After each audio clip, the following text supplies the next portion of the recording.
Hello everyone, welcome to our course. Today we are very fortunate to have Damien Royce, Happy to be here. a Toronto businessman, entrepreneur, and a veteran youth mentor.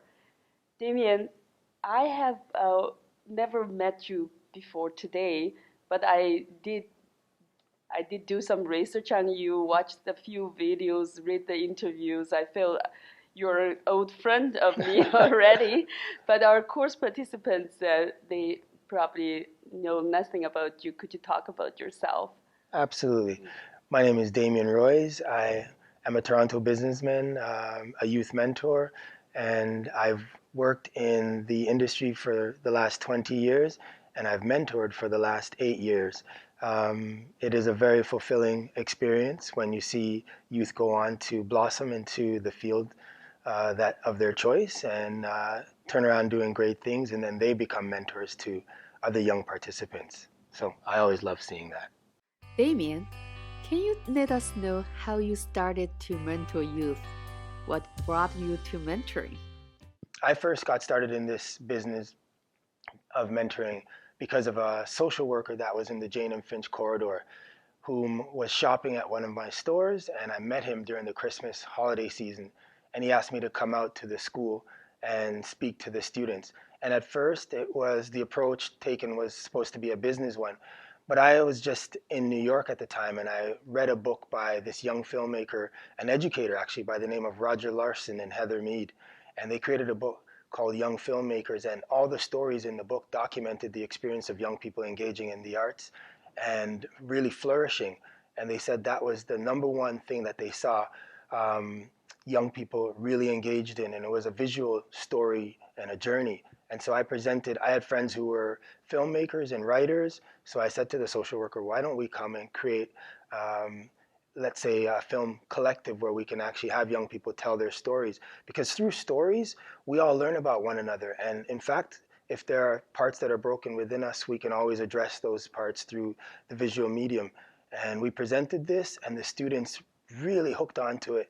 And it became a thing that they ran with. And because they ran with it and they were excited about it, it made it easier for us to actually support them more. And then we were able to connect them with other people in the industry, and the program still exists to this very day. We do it every Thursday, and what motivates me is to see them go on to post-secondary. And not everyone gets into the film and television broadcasting industry. Others go on to social work and doing other things, but they have great examples that they see every day with that are people who are there to support the program. And we just keep going on the faith that young people want spaces where they can be effective, and we'll help them any way that we can. So, who are these young people? What did you do to help them become successful with what they set their hearts on? Well, some of the youth, sometimes they suffer academically, sometimes they suffer socially, and also when I was working in the Jane and Finch corridor, sometimes you have regional boundaries where a youth is from one particular area and they can't go to the other area. So this program was run at Westview Collegiate Institute. So it was a school, and it was more, we tried to make it a neutral ground. And we started having students come from the other neighboring school, which was C.W. Jeffries. And the social workers were there to kind of help to alleviate any of the issues that would come up because of the regional boundaries. And when students get into a mode where they have to collaborate with one another, because filmmaking became a collaborative experience. People come together, you have to depend on the other to get the job done. And just putting them in the mix and putting them in the driver's seat really helped them to really realize that in life, in order to get many things done, we need to depend on one another. And when they started to experience that for themselves, it became much easier to make that point clear that this is the way to success. We need to work together to do that. So some of the issues they got to overcome by putting them right there in the mix, and they had to either, I don't want to use the term sink or swim, but when you realize that you have to get the job done and people are there to support you, you're more motivated to do that. So I love seeing young people realize that sometimes, we might have shortcomings, but if we're willing to work together to patch each other up, we can get through this and go on to succeed. Damien, in terms of empowering youth, what do you think is the most important step for the mentors to take to get the young people back to their feet? The other strategies that we've used are more individual ones where we have 3 social workers that are a part of our program. So the social workers will sit down with each individual youth and they'll go over what are the plaguing factors that might that these youth are suffering from. And then because the social workers have spent the time with them, the rapport has been built. So that relationship is key in order to help them to be more progressive, because along the way and along the journey, a youth might break down, but if they know someone is there for them, and it's not just in an official way, but someone actually truly cares. And so that relationship might extend beyond just the school. It might be a visit to the social work or the youth at home. We also have created these sort of trips and these outings where we will all come together in social settings and learn new things.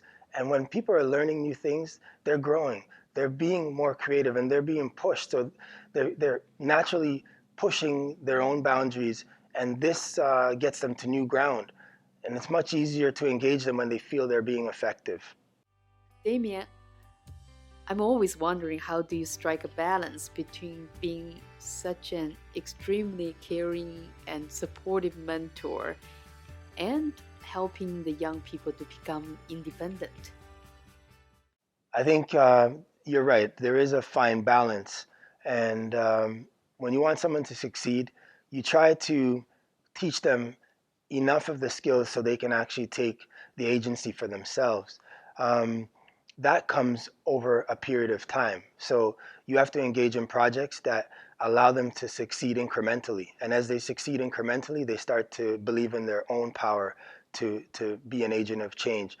For the most part, once a mentee has defined and objectified what it is that they want to pursue, what they want to do, then you kind of take the position where you go through, the experience of getting them the assistance that they need. You want to also go through any application processes. Let's say they want to get into post-secondary. You help them with that as far as you can. But then at some point, the mentee understands that they also have to engage the process fully, because they have to be the driver for this particular thing, this new adventure that they want to go on. So if they want to get into post-secondary, they have to prepare themselves for whether it's testing that they require.